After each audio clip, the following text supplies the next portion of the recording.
Welcome बच्चों। आज हम लोग चैप्टर 2 का बहुत ही अच्छा और प्यारा टॉपिक पढ़ने वाले हैं, सिंपल, स्मार्ट और इंटरेक्टिव तरीके से, वो भी डीप फीलिंग के साथ। क्योंकि जब हम कोई चीज़ फील करके पढ़ते हैं तो वो चीज़ हमें लंबे समय तक याद रहती है। So let's start feel. क्यों कहा मैंने कि आज का टॉपिक बहुत ही अच्छा और प्यारा है? तो इसके पीछे एक रहस्य है, उसको जानेंगे हम लोग थोड़ी देर बाद। अभी आप समझिए कि टॉपिक अच्छा और प्यारा वाला कौन सा है। सो वो टॉपिक है dielectric constant, polarisation density और इलेक्ट्रिक ससेप्टिबिलिटी। तो इन तीन टॉपिक्स को हम लोग आज पढ़ेंगे, लेकिन उससे पहले आपको ये जानना होगा कि डाइलेक्ट्रिक आखिर होता क्या है, किस चिड़िया का नाम है डाइलेक्ट्रिक। क्योंकि आपने अभी तक सुना होगा कंडक्टर, इंसुलेटर, कैपेसिटर और आपने सेमीकंडक्टर भी सुना होगा, मुझे लगता है सुपर कंडक्टर भी सुना होगा, लेकिन क्या आपने डाइलेक्ट्रिक सुना है? अगर नहीं सुना है तो आप मेरी पिछली क्लास को देखिए, मैंने उस क्लास की वीडियो डिस्क्रिप्शन बॉक्स में डाल दिया है। आप वहां जाइए और उसको अच्छे से स्टडी करिए, क्योंकि उसमें मैंने बहुत अच्छे से फील कराया है कि डाइलेक्ट्रिक क्या होता है। आप अगर एक बार इस वीडियो को देख लेंगे तो आप जिंदगी भर आपको याद रहेगा कि डाइलेक्ट्रिक क्या होता है और आखिर इसकी जरूरत क्यों पड़ी। तो ये तीन सवाल है, डाइलेक्ट्रिक क्या है, इसकी जरूरत क्यों पड़ी और ये कैसे काम करता है, मतलब कैसे अप्लाई होता है। सो ये तीनों चीजें हमने उस वीडियो में बताई है। डाइलेक्ट्रिक क्या है, क्यों यूज होता है और ये कैसे अप्लाई होता है। सो आज हम थोड़ा सा उसका हिंट देंगे और इसके बाद अपने टॉपिक को कंटिन्यू करेंगे। सो जो हमारा टॉपिक है वो है, हमारे पास पहला टॉपिक डाइलेक्ट्रिक कांस्टेंट। सो डाइलेक्ट्रिक बेसिकली होता है एक इंसुलेटर, जिससे हम लोग कह सकते हैं इलेक्ट्रिक इंसुलेटर। तो कमाल का है, इलेक्ट्रिक भी है और इंसुलेटर भी है। सो यही तो खासियत है, इसलिए तो कहा जाता है इसको डाइलेक्ट्रिक। क्या है खासियत? देखिए, अगर हम कंडक्टर को रखते हैं इलेक्ट्रिक फील्ड में, तो कंडक्टर के अंदर फ्री इलेक्ट्रॉन होते हैं और वो इलेक्ट्रॉन मूव करते हैं। ठीक है, फिर समझिए, अगर हम किसी कंडक्टर को इलेक्ट्रिक फील्ड में रखते हैं तो कंडक्टर के अंदर होते हैं फ्री इलेक्ट्रॉन जो मूव करते हैं, जिसकी वजह से उसके अंदर एक इलेक्ट्रिक फील्ड पैदा होता है। और वो इलेक्ट्रिक फील्ड तब तक पैदा होता रहता है, मतलब जब तक कि बाहर वाला इलेक्ट्रिक फील्ड बराबर ना हो जाए, और इसके बाद वो दोनों आपस में करते हैं कैंसल आउट, और फाइनली हमें जो कंडक्टर के अंदर इलेक्ट्रिक फील्ड मिलता है वो मिलता है जीरो। सो कंडक्टर के अंदर इलेक्ट्रिक फील्ड जीरो होता है। ये बात आप दिमाग में बैठा लीजिए, फील कर लीजिए कि कंडक्टर के अंदर इलेक्ट्रिक फील्ड जीरो होता है। क्योंकि जब हम कंडक्टर को इलेक्ट्रिक फील्ड में रखते हैं तो उसके अंदर जो करंट फ्लो होती है वो बाहर वाले करंट के बराबर होती है, बाहर वाले इलेक्ट्रिक फील्ड के बराबर होती है, जिसकी वजह से उसके अंदर नेट इलेक्ट्रिक फील्ड जीरो होता है। ये तो हमने पढ़ लिया। अब सवाल ये है कि इंसुलेटर में क्या होता होगा, यानी डाइलेक्ट्रिक में क्या होता होगा, तो उसको हम लोग अभी देखेंगे। सो अब यहां पे देखिए, ये एक कैपेसिटर है जिसमें कि दो प्लेट हैं, एज यूजुअल आप जानते होंगे। इसका नाम मैं देता हूं प्लेट ए और इसका नाम देता हूं प्लेट बी। ठीक है, और ए पर आप देख रहे होंगे प्लस चार्ज है यानी प्लस क्यू, और बी पर माइनस चार्ज है मतलब माइनस क्यू। ठीक है, इसे कहते हैं हम लोग पॉजिटिव प्लेट, इसे कहते हैं हम लोग निगेटिव प्लेट। अब बीच में जो खाली स्पेस है इसमें हमने एक डाई इलेक्ट्रिक रख दिया, मतलब इलेक्ट्रिक इंसुलेटर। अब देखो यार, इसमें कोई फ्री इलेक्ट्रॉन तो होता नहीं, मतलब कोई ऐसा इलेक्ट्रॉन नहीं जो अपने पेरेंट्स को यानी एटम को या फिर मॉलिक्यूल को छोड़ के निकल जाए, ऐसा तो कोई है नहीं। सब अच्छे अच्छे बच्चे हैं और सब कहीं छोड़ के जाने वाले नहीं हैं, सब साथ देने वाले बच्चे हैं। सो अब क्या हुआ कि जब हमने इलेक्ट्रिक फील्ड पैदा किया इसके अंदर, ठीक है, सो ये स्ट्रेच हो गए मतलब थोड़ा सा शिफ्ट हो गए, भावनाएं थोड़ी सी अलग हो गई। सो शिफ्ट किधर होंगे? देखिए, यहां जो एटम था इसमें से इलेक्ट्रॉन शिफ्ट हुआ पॉजिटिव की तरफ और प्लस शिफ्ट हुआ माइनस की तरफ।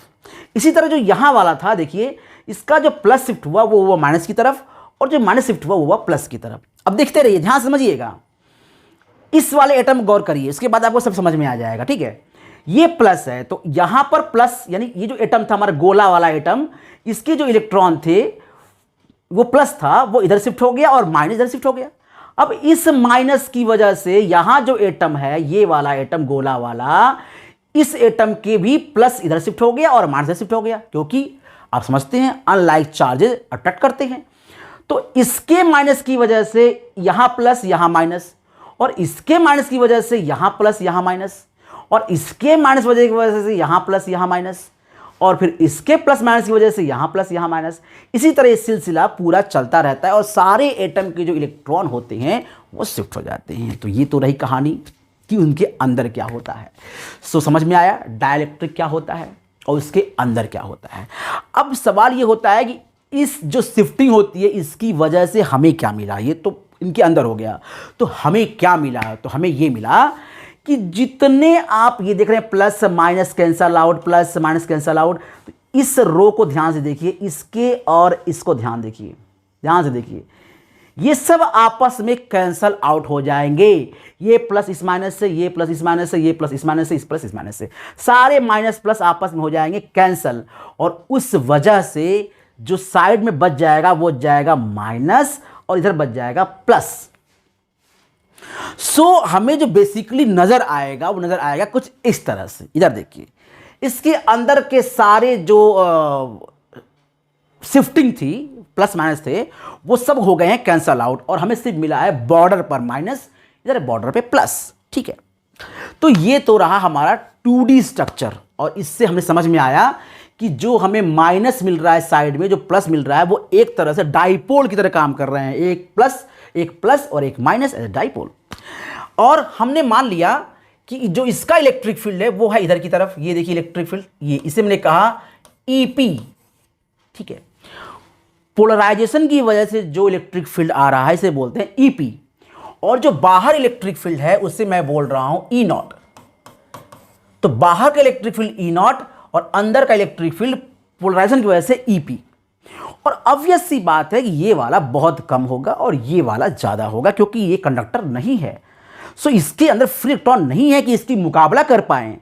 सो जो हमारे पास नेट इलेक्ट्रिक फील्ड आएगा अंदर, E इज इक्वल टू, वो आ जाएगा E0 minus EP।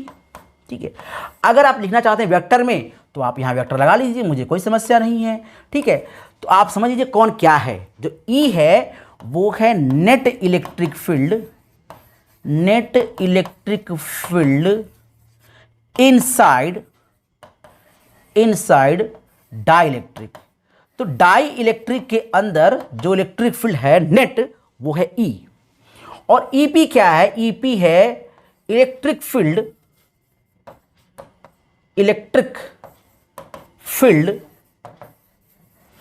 Due two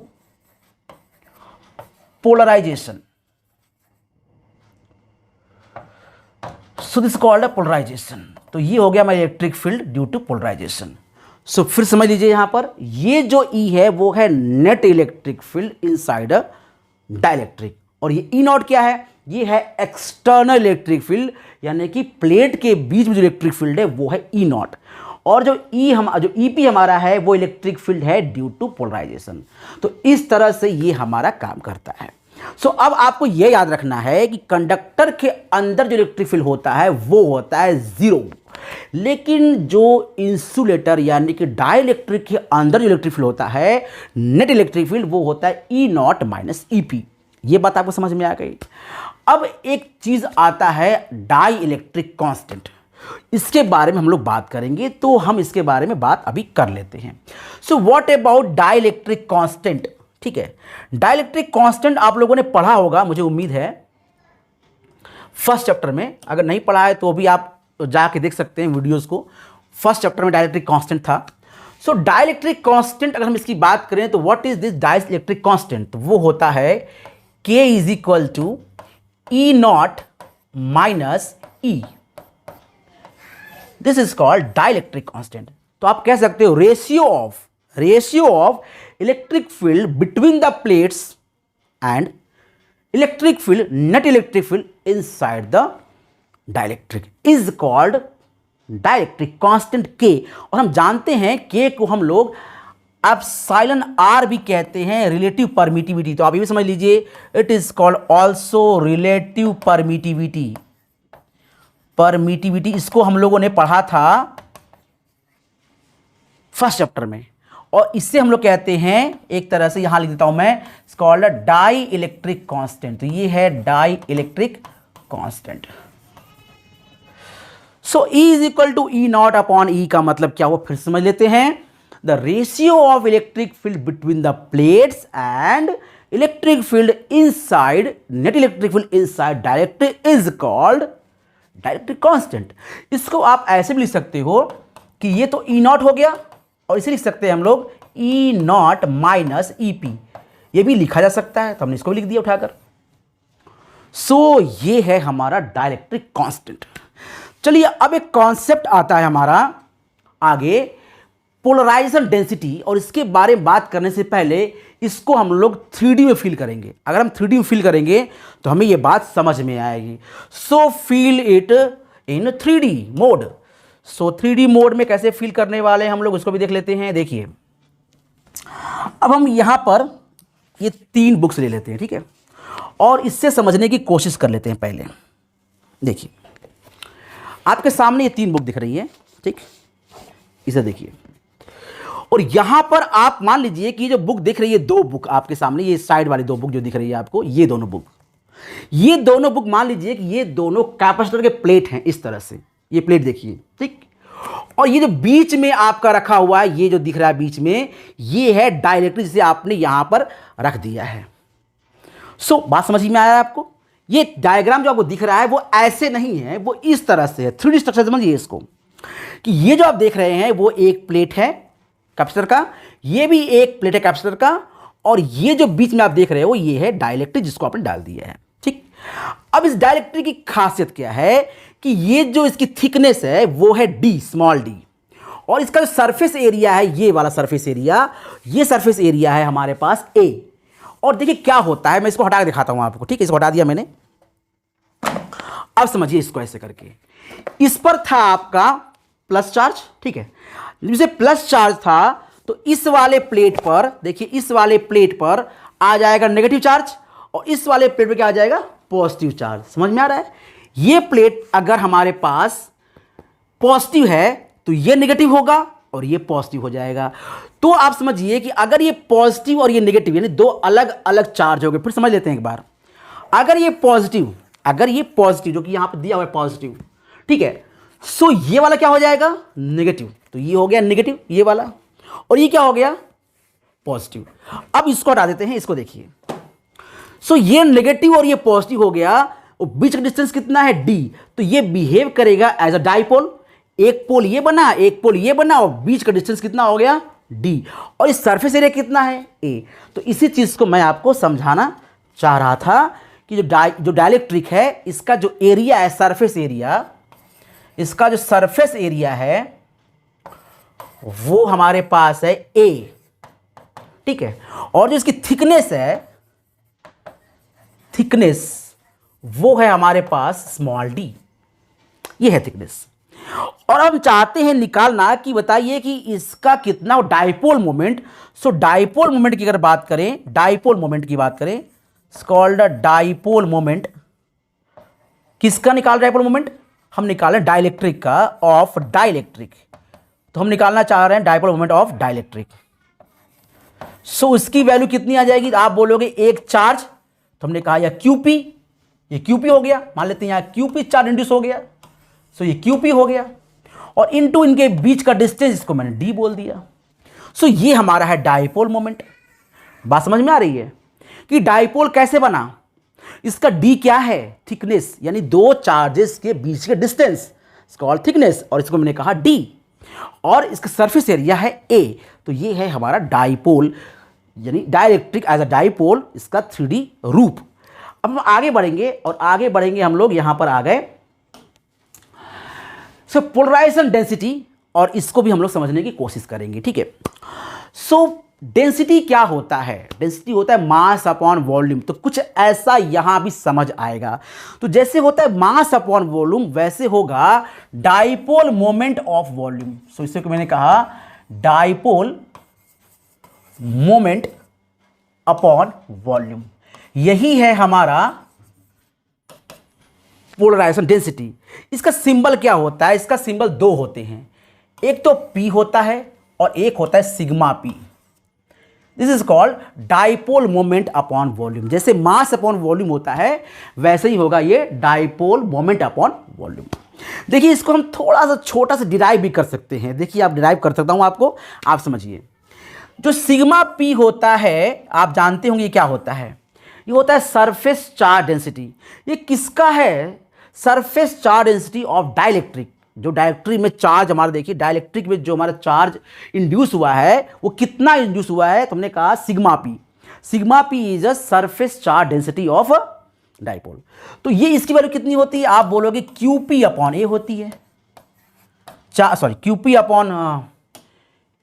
upon epsilon not. तो ये हो जाएगा, नहीं सही है, सो क्यूपी अपॉन ए हो जाएगा। यही होता है QP upon A. Sigma P की वैल्यू होती है QP upon A. Charge per unit area is called charge density. ये होता है सरफेस चार्ज डेंसिटी। हमने पढ़ा था फर्स्ट चैप्टर में कि surface charge density is called charge upon area. अब इसमें हम लोग अगर डी का मल्टीप्लाई कर दे ऊपर भी और नीचे भी, तो देखिए क्या बन जाएगा। ये बन जाएगा डाइपोल मोमेंट। ये बन गया हमारे पास डाइपोल मोमेंट। किसका? ये याद रखना है आपको, डाइपोल मोमेंट किसका? डाइलेक्ट्रिक का। और ये हो गया volume of dipole. So this called है वॉल्यूम ऑफ डाइलेक्ट्रिक।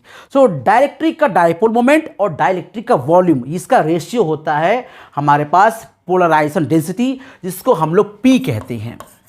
अच्छा, इसको हम लोग पोलराइजेशन भी कहते हैं। अगर हम बात कहें, एक टर्म लिखा हो एग्जाम में पोलराइजेशन, तो उसका मतलब भी यही होता है कि पोलराइजेशन डेंसिटी की बात की जा रही है। तो अब बात समझ में आ गई होगी। चलिए हम लोग बढ़ते हैं अपने आखिरी टॉपिक पर, और ये टॉपिक क्या कहता है इसको भी हम लोग देख लेते हैं। तो आखिरी टॉपिक है हमारा इलेक्ट्रिक ससेप्टिबिलिटी। नाम अजीब है ना, ससेप्टिबिलिटी। ये क्या होता है ससेप्टिबिलिटी? तो बोलने में अच्छा लग रहा है ससेप्टिबिलिटी, बट ये है क्या? देखिए इसका अगर हम लोग दिल से समझें, फील करें, तो इसे हम बोलते हैं सेंसिटिविटी। एक तरह से ससेप्टिबिलिटी का मतलब तो सेंसिटिविटी नहीं होता है, हम फील कर सकते हैं एज अ सेंसिटिविटी। जैसे हम कहते हैं ना कोई चीज़ गोल है, तो हम एग्जांपल लेते हैं पृथ्वी जैसे गोल है, ठीक है। इसका मतलब जो गोल है पृथ्वी है, मतलब एक सोच सकते हैं एज ए की जो ससेप्टिबिलिटी है किसी भी चीज़ की, वो उसका मतलब हम हो सकता है कि मान सकते हैं कि वो सेंसिटिविटी है, ठीक है। चलिए इसको हम लोग पहले डिराइव करेंगे, उसके बाद समझेंगे क्या होता है, ठीक। देखिए जो हमारा डाइलेक्ट्रिक होता है, डाइलेक्ट्रिक, इसका जो पोलराइजेशन होता है, पोलराइजेशन, ठीक है, ये पोलराइजेशन किसके प्रोपोर्शनल होता है, मतलब किस पे डिपेंड करता है? तो मैंने कहा ये डिपेंड करता है अंदर के जो इलेक्ट्रिक फील्ड होगा, नेट इलेक्ट्रिक फील्ड पर। भाई देखिए इलेक्ट्रिक फील्ड ज़्यादा होगा तो आप पोलराइज ज़्यादा होंगे। मेरी बात समझिए, अगर आपके अंदर या आपके अंदर इलेक्ट्रिक फील्ड ज़्यादा है, नेट इलेक्ट्रिक फील्ड जो मैंने दिया, जो आपने इंड्यूस किया, उसको माइनस किया मैंने, और जो आपके अंदर नेट इलेक्ट्रिक फील्ड बचा है, समझिए ये मैं हूँ, ठीक है, और ये आप हैं, ये मेरा E0 है और ये आपका EP है, और आपने इंड्यूस किया मेरी वजह से, जो आपके अंदर नेट इलेक्ट्रिक फील्ड बचा E, जो उससे कहते हैं E0 माइनस EP, ये जो आपका E है इस पे डिपेंड करेगा कि आपके अंदर कितना ज़्यादा पोलराइजेशन होगा। सो जो पोलराइजेशन है वो डिपेंड करेगा किस पर? आपके अंदर का इलेक्ट्रिक फील्ड पर। सो मैंने ये बोला कि पोलराइजेशन आपका डिपेंड कर रहा है इलेक्ट्रिक फील्ड पर, ठीक है। सो P प्रोपोर्शनल टू E बोला मैंने, ठीक है। अब इसको हटाया मैंने प्रोपोर्शनल, और हमने जोड़ दिया एप्सिलॉन नॉट जाई, और इसे बोलते हैं जाई। ये है जाई, ये कांस्टेंट होता है, ठीक है। जाई जो होता है ससेप्टिबिलिटी, ये दो तरह का होता है, एक होता है इलेक्ट्रिक ससेप्टिबिलिटी, एक होता है मैग्नेटिक ससेप्टिबिलिटी, और दोनों का सिंबल सेम होता है जाई। इसलिए आप चाहें तो जाई ई लिख सकते हैं हम, छोटा सा ई, जिसे समझ में आए कि इलेक्ट्रिक ससेप्टिबिलिटी है। तो मर्जी आपकी है, आप ई लिखें चाहे ना लिखें, कोई समस्या नहीं है। P is equal to epsilon naught chi E. P क्या है? Polarisation density. एप्सिलॉन नॉट क्या है? मीडियम वैक्यूम की परमिटिविटी। ये क्या है? जाई ई क्या है? जाई ई हमारे पास है इलेक्ट्रिक ससेप्टिबिलिटी, और ई क्या है? ई है net electric field inside dielectric. अब देखिए यहां से अगर हम जाई का निकालें डेफिनेशन, तो क्या निकलेगा? P अपॉन एप्सिलॉन नॉट ई। सो हम कह सकते हैं यहां पर कि जाई क्या है? It is the ratio of polarisation, it is the ratio of polarisation to the epsilon naught times net electric field inside the conductor, sorry dielectric. फिर समझ लेते हैं जाई क्या है? It is the ratio of polarisation, ratio of polarisation to the epsilon naught times net electric field inside the dielectric is called chi. फिर समझ लेते हैं एक बार, जाई क्या है हमारे पास? It is the ratio of polarisation to the epsilon naught times net electric field inside the dielectric. So ये रेशियो है पोलराइजेशन का और epsilon naught times electric field जो अंदर डाइलेक्ट्रिक के है, ठीक है। अब ये देखिए क्या है, एक तरह से मैंने फिर से बोला, इलेक्ट्रिक फील्ड पर पोलराइजेशन डिपेंड होता है, कितना ज़्यादा आपका इलेक्ट्रिक फील्ड है और कितना ज़्यादा पोलराइज हो जाते हो, ये डिपेंड करता है। तो जाई इसी का मतलब है, जाई ज़्यादा होगा इसका मतलब आप पोलराइज ज़्यादा होंगे, जाई कम होगा तो पोलराइज आप कम होंगे। तो आप समझ लीजिए इस तरह से कि अब सेंसिटिविटी बता रहा हूँ मैं, सेंसिटिविटी किसे कहते हैं? देखिए अगर आप सेंसिटिव हैं तो आपके अंदर जो चीज़ बची है, जो है आपके अंदर पॉजिटिव चीज़ें, उससे आप इंस्पायर होगे और आप काम करना शुरू करोगे। जैसे किसी ने आपसे कहा कि यार तुम पढ़ोगे, तुम्हारे अच्छे नंबर आएंगे, तुम्हारे माता पिता का नाम रोशन होगा, आप बहुत बड़े इंसान बनोगे, तो आपका नाम होगा, तो आपके अंदर जो एक फीलिंग है वो जाग उठेगी कि नहीं हमें पढ़ना चाहिए। इसका मतलब आप पोलराइज हो गए, इसका मतलब कि आप सेंसिटिव हैं, आपकी ससेप्टिबिलिटी अच्छी है, अच्छी खासी है। लेकिन वहीं अगर आप ऐसे हैं कि आपसे बोला जाए बार बार चलो पढ़ो, चलो पढ़ो, ये करो वो करो, पढ़ने से आप ये बन जाओगे वो बन जाओगे, तो आप कहोगे अरे यार क्या रोज पका रहे हैं, नहीं बनना मेरे को। तो इसका मतलब क्या है? इसका मतलब आपकी ससेप्टिबिलिटी कम है, आपको बातों का असर कम पड़ रहा है। तो ससेप्टिबिलिटी का मतलब होगा एक तरह से सेंसिटिविटी, कि आपके अंदर जो इलेक्ट्रिक फील्ड है उसके प्रति आप कितना ज़्यादा पोलराइज होते हो, कितना ज़्यादा आप सेंसिटिव हो, ठीक है। तो अगर आपका ससेप्टिबिलिटी अच्छी है, इसका मतलब सीधी बात है कि आपको बातों का असर पड़ता है और आपको जो कहा जाता है उसका आप रिजल्ट देते हो।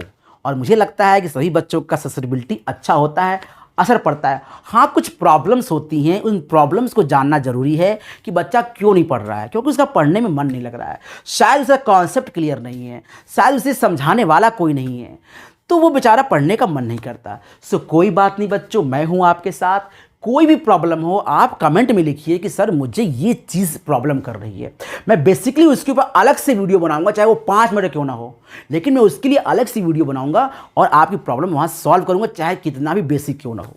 सो इसलिए आप अपनी प्रॉब्लम शेयर कीजिए। है आपका कोई साथी जो आपकी प्रॉब्लम पूछ रहा है कि आपको किस टॉपिक पे प्रॉब्लम है, किस जगह प्रॉब्लम है, मैं जो पढ़ा रहा हूँ अगर उसमें प्रॉब्लम है तो भी आप लिखिए कि हाँ मुझे ये प्रॉब्लम है, मैं वो प्रॉब्लम सॉल्व करूंगा। बच्चों मैं चाहता हूं कि आप भी ससेप्टेबल बने, आपके अंदर भी ससेप्टिबिलिटी आए और वो अच्छी खासी आए, आपको बातों का असर पड़े, आप अच्छे नंबर लेके आए, अपने माता पिता का नाम रोशन करें, अपना नाम बनाए इस दुनिया में, आपकी एक पहचान होनी चाहिए।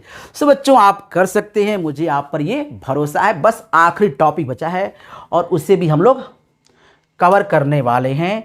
बातें बहुत सारी हो गई लेकिन टॉपिक बचा रह गया आखिरी। आखिरी टॉपिक क्या कहता है? रिलेशन बिटवीन के एंड। देखिए यहां पर कुछ रह गया अधूरा। सो क्या है अधूरा? इसे हम लोग करते हैं पूरा। कुछ रह गया अधूरा, इसे करते हैं पूरा। और ये हमारा रह गया है रिलेशन बिटवीन के एंड जाई। सो यहां लिखना था हमें, थोड़ा सा मिस्टेक हो गया, सो इसको हम लोग सही कर लेते हैं। सो हमें लिखना है यहाँ पर जाई, तो हमें ये करना है। थोड़ा सा मिस्टेक हो रहा है हमें, ये हो गया जाई। चलिए तो हम लोग को के और जाई के बीच बनाना है एक रिलेशन। के क्या होता है? डाइलेक्ट्रिक कांस्टेंट, और जाई क्या होता है? Electric susceptibility. तो बेसिकली हम लोग को डाइलेक्ट्रिक कांस्टेंट और ससेप्टिबिलिटी पर बनाना है एक रिलेशन। तो बनाते हैं, देखिए कैसे बनाते हैं। वी नो दैट जो ई होता है हमारे पास वो होता है ई नॉट माइनस ई पी। ये तो आप जानते ही होंगे, अभी अभी पढ़ा आपने। और ये भी आप जानते होंगे कि जो ई पी होता है वो कितना होता है। सो आप कहोगे जो ई पी होता है वो होता है सिग्मा पी अपॉन ए यानी एप्सिलॉन नॉट।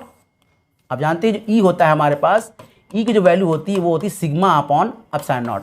ये हमने पढ़ा था गॉस लॉ के अकॉर्डिंग, हमने निकाला था फर्स्ट चैप्टर में कि गॉस लॉ के अकॉर्डिंग जो ई होता है वो सिग्मा अपॉन एप्सिलॉन नॉट होता है दो प्लेट के बीच में, और यहाँ डाइलेक्ट्रिक के दो प्लेट के बीच में जो इलेक्ट्रिक फील्ड होगा वो होगा sigma upon epsilon not. Dielectric के दो पोल, मैंने कहा प्लेट मतलब पोल की तरह मान लीजिए, इनके बीच वाले सब कैंसिल हो जाएंगे आपस में, तो बीच वाले जब कैंसिल हो जाएंगे तो जो साइड वाले बचेंगे वो एक तरह से क्या बनेंगे, पोल बनेंगे। आप प्लेट मान लो, आपकी मर्जी। हाँ प्लेट ही होगा, जैसे मान लीजिए हमारे पास है और बीच वाले सारे इलेक्ट्रॉन्स कैंसिल हो गए, तो ये एक प्लेट हो गया, एक प्लेट हो गया, आप इसे पोल मान लो, प्लेट मान लो। तो इनके बीच जो इलेक्ट्रिक फील्ड हमारा होने वाला है, इनके बीच वो इलेक्ट्रिक फील्ड होगा हमारे पास कितना, so sigma upon epsilon naught E is equal to, ठीक है। इसका यूज करेंगे तो सिग्मा पी हो जाएगा क्योंकि वो डाइलेक्ट्रिक का है, सिग्मा पी हो गया। चलिए सिग्मा पी की वैल्यू हमने पढ़ी अभी क्या पढ़ा, ये पी के बराबर होता है, पी के बराबर पढ़ा हम लोगों ने अभी। तो सिग्मा पी जो होता है वो पी के बराबर होता है, हम पी बोल सकते हैं उसको, it is called polarisation density, ठीक है। चलिए आगे बढ़ते हैं। सो ई नॉट हो गया, और पी क्या निकाला हम लोगों ने अभी, एप्सिलॉन नॉट जाई ई निकाला हम लोगों ने, अपॉन ये हो गया एप्सिलॉन नॉट। देखिए कुछ कट गया यहाँ से, व्हाट अबाउट दिस वन, सो ये आ गया ई नॉट माइनस जाई ई, ये मिला हम लोगों को ई की वैल्यू, ठीक है। अब क्या करना है हमें, अब हमें करना है बहुत सिंपल बात, देखिए हम करते हैं इसको। सो अब हम लोग क्या करेंगे, इसको एक बार देख लीजिए फिर से, ई नॉट माइनस ई पी को लिखा मैंने sigma P upon epsilon not. Sigma P P के बराबर होता है, यह हमने लिख दिया है, और पी होता है बराबर किसके, पी होता है हमारे पास एप्सिलॉन नॉट जाई ई के बराबर होता है। इसका भी हमने इस्तेमाल यहाँ पे कर लिया है इस जगह पे, और उसके बाद हमने कटा पिटा के यहाँ लिख दिया है। सो जो हमारे पास बचा है इसमें हम ई का डिवाइड कर लेते हैं। सो ये हो गया E upon E is equal to E naught upon E is equal, sorry minus लगाना पड़ेगा यहाँ पर। सो यहाँ पर माइनस लगेगा, माइनस हो जाएगा हमारे पास जाई ई अपॉन ई, और आप देखो यहाँ से ई कट जाएगा और यहाँ से भी ई कट जाएगा, तो यहाँ क्या बचेगा, 1 बचेगा। और यहाँ ये वैल्यू है के की, पता है आपको जो के होता है डायरेक्ट कांस्टेंट, वो होता है ई नॉट अपॉन ई, ये पढ़ा मुझे आज आप लोगों ने, और माइनस हो गया जाई। तो ये हो गया एक रिलेशन, और आप चाहे जैसे भी कह सकते हैं के इज इक्वल टू 1 प्लस जाई, आप ऐसे भी इसको लिख सकते हैं, तो दोनों तरह से आप लिख सकते हैं। सो ये है रिलेशन बिटवीन के एंड जाई। तो आपने क्या पढ़ा आज पढ़ा आपने बहुत सुंदर टॉपिक। सुंदर क्यों बोला, प्यारा क्यों बोला, क्योंकि इससे आप ये फील कर सकते हैं कि जो ससेप्टिबिलिटी है वो आपके अंदर होनी चाहिए। जो भी आपके अंदर इलेक्ट्रिक फील्ड बची है पोलराइजेशन के बाद, उस इलेक्ट्रिक फील्ड का फ़ायदा उठाइए और अपने आप को ससेप्टेबल बनाइए और अपने आप को सेंसिटिव बनाइए और अपने मंजिल को पाइए। जो भी आप चाहते हैं हम आपके साथ हैं हर कदम पे। कोई प्रॉब्लम हो, कोई समस्या हो, बेटा आप मुझसे शेयर करिए, आपकी हर प्रॉब्लम सॉल्व की जाएगी। सो मिलते हैं नेक्स्ट क्लास में, आज के लिए इतना ही।